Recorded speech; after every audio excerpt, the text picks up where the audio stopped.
పనికి మాలిన వెధవల్ని పంపుదామని అన్నావు. ఇప్పుడు ఆ పంపినాడి వల్ల మనకు పని లేకుండా పోయేటట్టుగా ఉంది.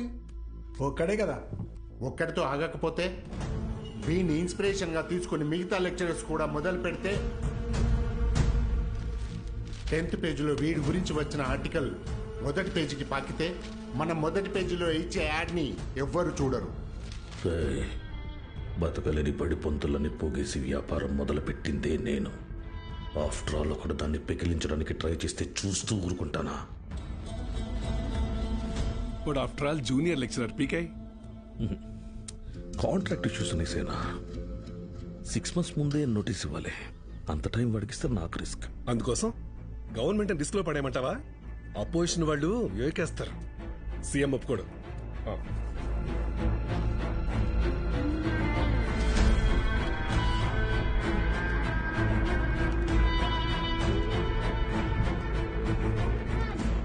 ఏంటి త్రిపాఠి, ఇంకో బెంచ్ కారు కొన్నావా?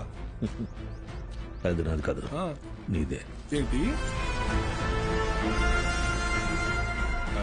నా సంగతి సరేనయ్యా, కానీ సీఎం ఒప్పుకోడు.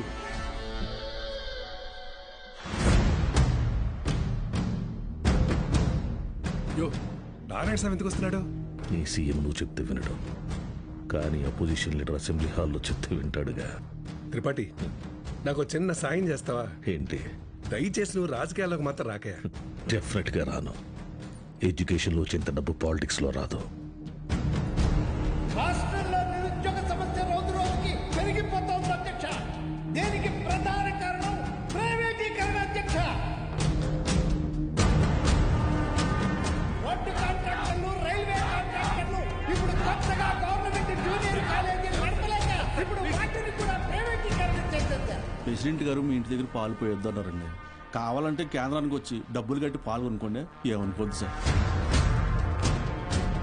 ఎంప్లాయ్మెంట్ ఎక్స్చేంజ్ దగ్గర లెక్చరర్ల పోస్టుల కోసం దరఖాస్తు చేసుకున్న నా నిరుద్యోగ సోదరులకు ఏం సమాధానం చెప్తుంది ప్రభుత్వం? చదువుని ప్రైవేటీకరణ చేస్తున్న ఈ జీవోని వెంటనే రద్దు చేయాలని నేను డిమాండ్ చేస్తున్నాను.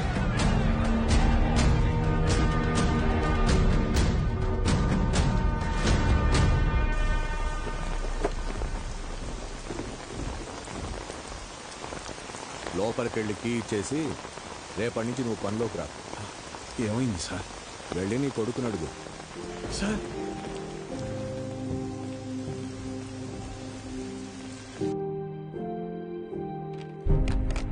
పోయిన సంవత్సరం కొన్ని అధికారిక అవకతవకల వల్ల గవర్నమెంట్ కాలేజీ లెక్చరర్స్ నియామకం ఆలస్యమైంది.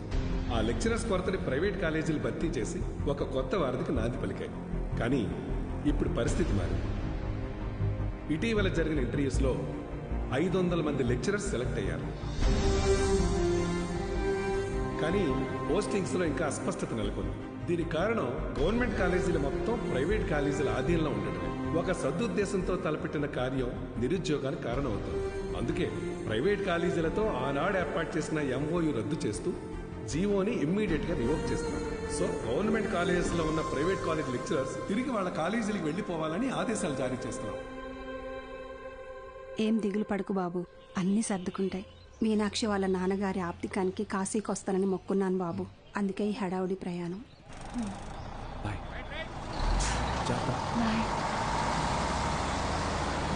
సతీ, సతీ అన్నా, సత్యం చూసారా? సారాకుడి దగ్గర ఉన్నాడు.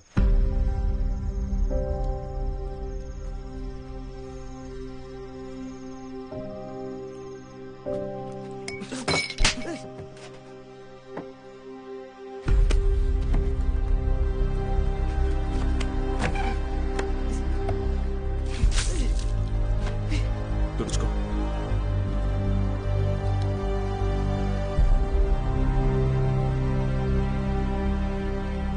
సెకండ్ ఇయర్ సప్లిమెంటరీ ఎగ్జామ్ రాయాలి. గుర్తుందిగా? నేనేం చెప్తే అది చేయాలి.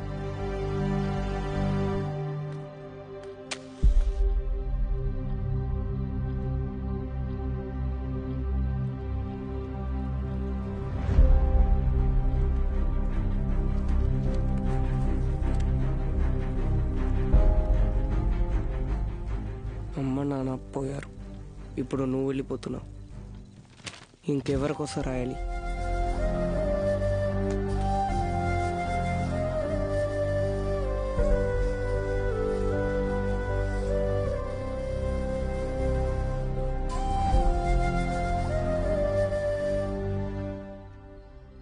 నువ్వు ఇంజనీర్ అవ్వాలని ఆశపడ్డావు, కానీ నేను చదివించలేకపోయాను.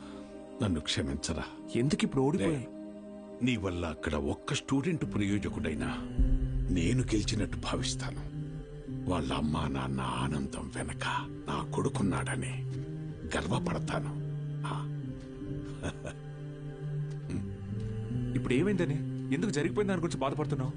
రే, అడిగింది కొనివ్వకపోతే ఆ పిల్లలు ఒక్కరోజే ఏడుస్తారు. కానీ వాళ్ళ అమ్మా నాన్న కొనివ్వలేని పరిస్థితి ఉన్నంతకాలం ఏడుస్తూనే ఉంటారు. నా ఏడుపు నీకు అర్థం కాదులే.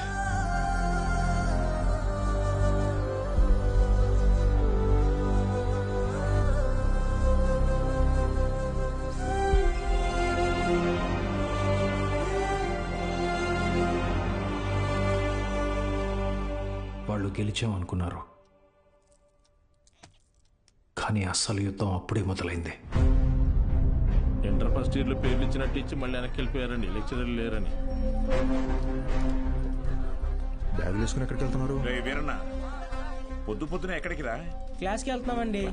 క్లాసా? ఇంకా సెలవులు ఇవ్వలేదు, అప్పుడే క్లాస్ ఏంటండి? మరి ఎక్కడికి వెళ్తున్నారు? పదండి చూద్దాం.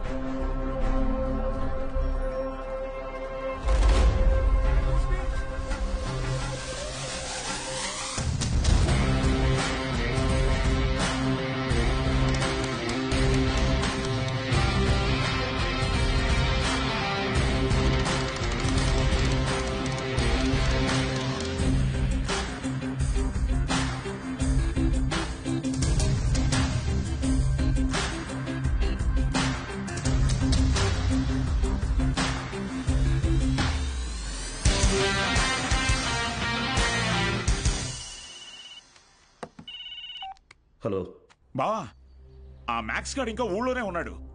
పొలంలో పాకేసి ప్రైవేట్ పెట్టేశాడు. ఏం చేయమంటావు బావా? హలో రే దత్తమ్మ, వాడు పాకేసింది నీ ఊర్లోనేగా. ఊరు ప్రెసిడెంట్ అయ్యింటే నన్ను అడుగుతున్నావా? రే, ఆ పొలం ఎవరిదో కనుక్కోండి.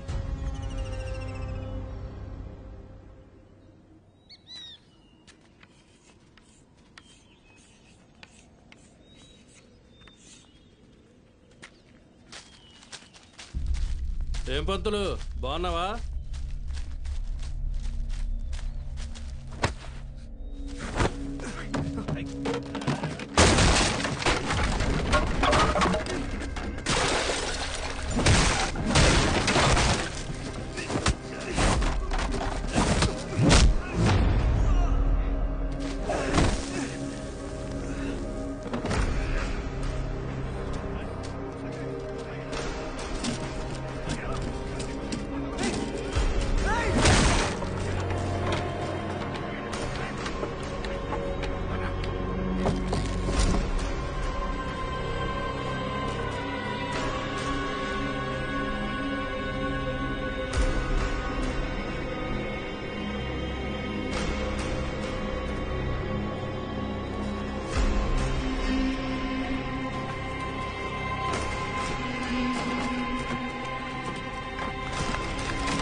చేసిన చాలు స్టేషన్ పదా.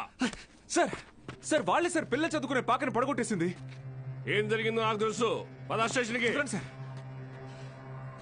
అర్థమైంది, అంతా అర్థమైంది. మీరంతా ఒకటే. ఇంట్లో వాగుతున్నావు?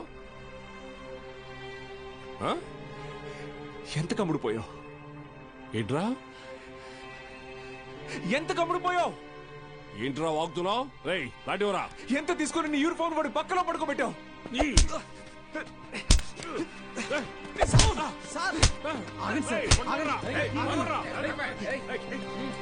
పోలీసు మీద చేంజ్ చేసుకుంటావా? నిన్ను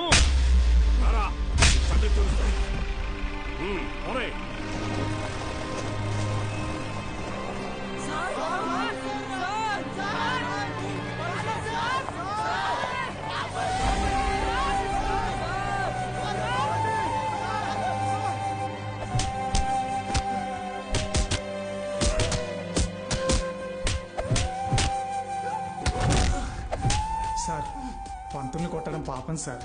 పోలీసులు కొట్టడం నేరంరా. రేయ్ కుమ్మండి రాయండి.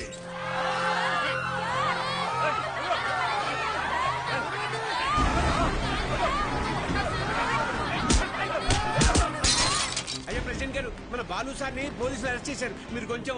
మన బాలు సారా? ఏంటండి బాగా క్లోజ్ అయిపోయినట్టున్నారు? అది కాదు, కారణం లేకుండా కొట్టడానికి పోలీసు వాళ్ళకి ఏమైనా పిచ్చా? వాడు మన సుబ్బయ్య పొలాన్ని ఆక్రమించాడు.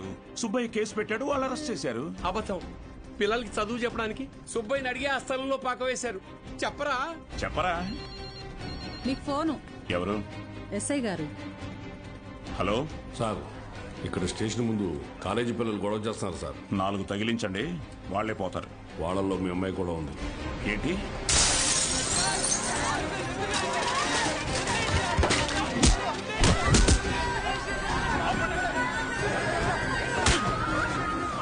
చంపేస్తానేమనుకున్నా? ఆపండి, ఆపండి! నోరు మూసుకుని మీ అమ్మా బాబులతో ఇంటికి పండి.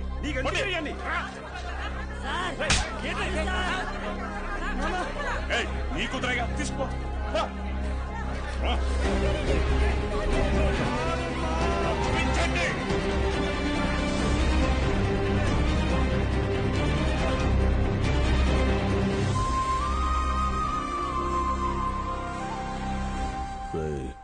వాడిని జైల్లో వేసి గాంధీని చేయకండి. వాడు ఆ ఊరు వదిలి వెళ్ళిపోవాలి. హీరోలా కాదు, అనాథలా.